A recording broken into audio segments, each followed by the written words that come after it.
if anyone ever tells you that there's no such thing as overtraining, they're a dumbass. If you are over 40, feel like you've hit a plateau, you're always tired, and you're just really not enjoying your workouts, chances are you're not getting enough recovery time. So today, I'm going to go over a training split that will help you maximize your recovery, but still have you working out really hard.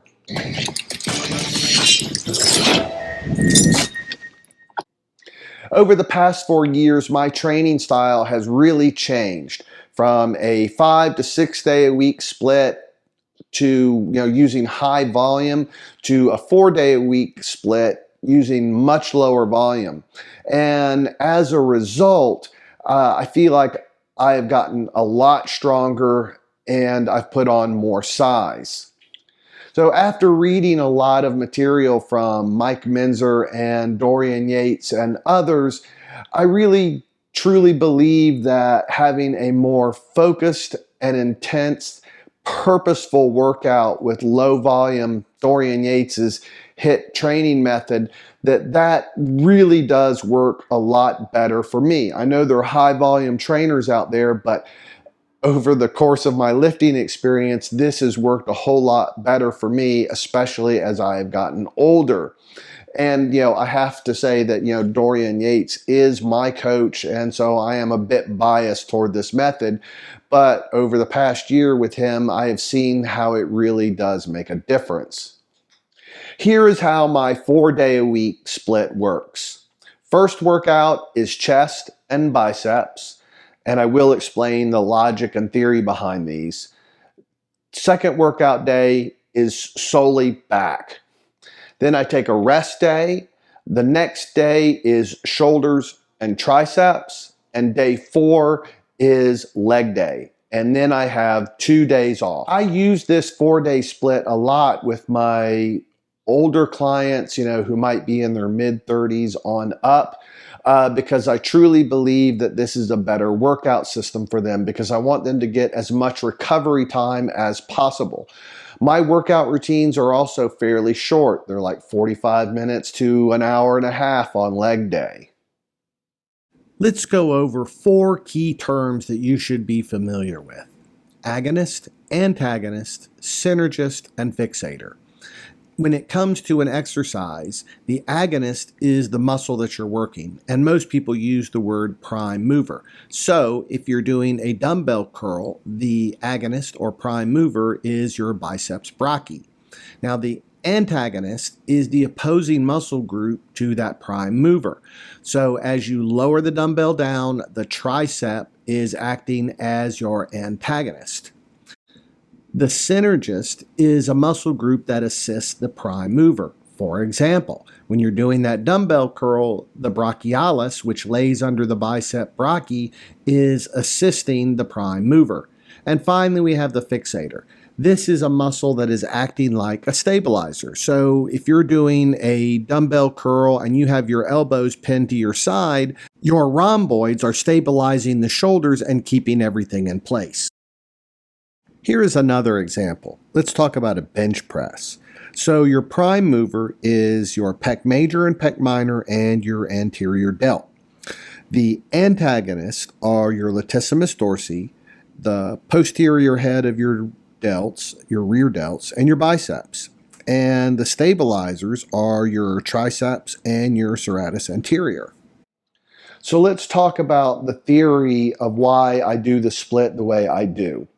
So why chest and biceps as opposed to chest and triceps? So my chest day is not a quote unquote push day. So for your pecs, the antagonist is your triceps. So if I'm doing a really hard chest day, my triceps have gotten a lot of work. So I don't want to put a lot of focus on them after they've already been punished. So I much rather train my biceps because they're still relatively fresh and it's a small muscle group and I only need to do maybe 3 exercises for them. Workout number 2 is just back. Back is a heavy day. I usually end with deadlifts or really heavy low rows. That workout takes a lot out of me. There's a lot of musculature in your back, and there are a number of exercises you can do. I primarily have 6 to 7 exercises on a back day, and after that, I'm dead. So I really need a rest day after back day. Hey, and don't forget to hit that like button and please subscribe. So for my shoulders and triceps, when you think about it, when you do a pressing motion, your stabilizer is your lat. So it's not your tricep. So on a shoulder day, I'm doing my shoulder motions that work, the anterior, the medial, and the rear delt of the shoulder. And then I move on to triceps, and I can really punish my triceps in 3 or 4 exercises. And really, what more needs to be said about leg day? Yeah, a lot of people will divide legs into glutes and hams and a quad day. If you're young and have enough sleep and good nutrition, then I say go for it. But I can get just as much intensity in one leg day using really good form and really heavy weights and get a kick-ass leg workout. And after my leg day, as I've said it before, I am done for 2 days. So the first day is pure recovery day. The second day, I'm still kind of hobbling around.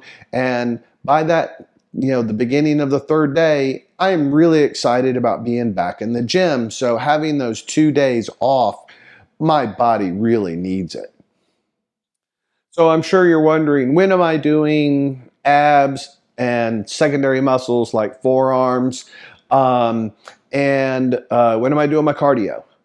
I prefer to do my cardio first thing in the morning fasted. I usually do my abs on a day like either chest day, maybe shoulder day. I do not believe that you need to work your abs 3 times a week. Twice a week at the most is just fine. Also, when it comes to forearms, I think I usually end up doing it on shoulder day. I do think that is an important secondary to work. If you already have great forearms, then yeah, hey, don't worry about it if they already look great. So what is the theory behind not stimulating a muscle every day? So this is an example that Dorian gave and I like to use. So let's say you take a piece of sandpaper and you rub it right there, and you rub it till it's raw and begins to bleed. So if you come back the next day and you start rubbing on it again with the sandpaper, it is really not going to have a chance to heal and come back. So you need that skin, which is muscle fiber that you've torn down, to be able to heal and grow a little bit more.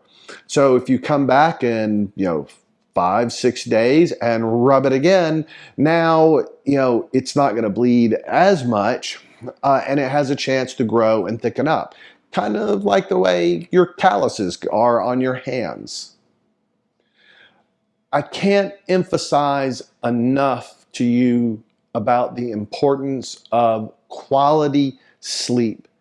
Your body has a lot of repair work to do when you have been pounding it. You've got to get quality sleep. If you can take naps, but you need to be rested for your body to grow. And it goes without saying that you need to provide your body the nutrition it needs to grow. I hope you have learned a thing or 3 today, and if you have any comments, please be sure to put them below. I would be more than happy to answer your questions. I do online training, nutrition, all that kind of stuff, so please feel free to reach out to me. And once again, don't forget to hit that like button for me, and please subscribe.